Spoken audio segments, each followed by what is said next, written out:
Hello everyone, this is Charles Harper. You're about to hear a PLR game plan, which is ideas on how you can market and resell the PLR that you already have. And with that, enjoy the game plan. Everybody, it's Charles Harper. I got a question yesterday, and it was about whether or not someone should, take someone up on their offer to have their PLR sales letter installed and build out the site. And I sent a number of questions back to that person before I answered. Um, because the answer is just not going to always be automatically, yes, you should get it, make some changes to it, and install it instantly. And here's the reason.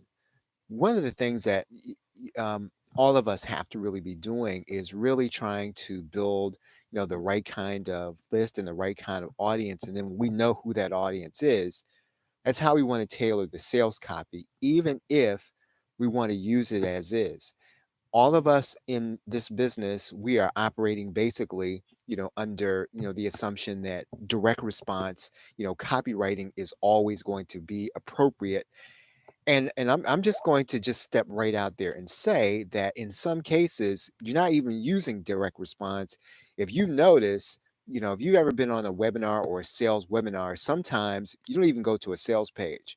Right after, someone has really made the case and they spelled out the benefits to you, they will send you to a link that's directly to the checkout page. And that's really because it really depends on your sales process, because what you don't want to do is you don't want to make the sale and then slow somebody down by sending them to a sales page. And so you need to understand what's on that sales page. Is it appropriate for your audience? Do you even need a sales page in order to make the sale? We've been talking about the fact, in Ultimate Insiders, that you really want to be doing, lots of weekly workshops and lots of really doing some of the sales process in your teaching, in your education, so that by the time that person, is ready and they understand the need for it. I mean, in some cases, you might even be able to send them direct to the sales page. So what I will say to you is that if you are sending people to a case where that person is going to need that kind of sales copy to make the sale, then yes, it's going to be appropriate. It's going to be right. It's going to make sense. And, maybe you'll make some modifications to it.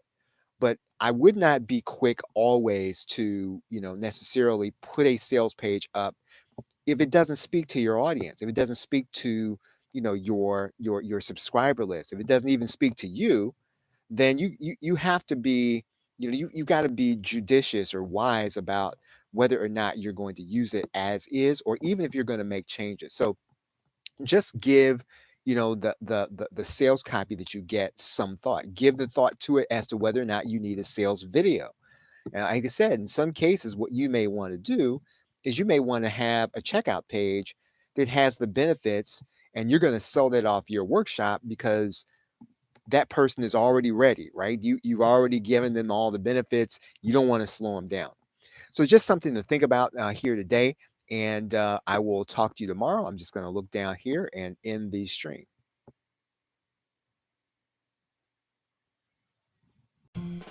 Well, we certainly hope that was helpful for you. To get more tips and training on using PLR and running your online business, go to theplrshow.com and you'll be able to join our daily newsletter. And then please feel to reach out to me and write me and let me know what it is that you want to do, and I'll do the best that I can to help you. And with that, thanks. Have a great day and a pleasant tomorrow. Take care.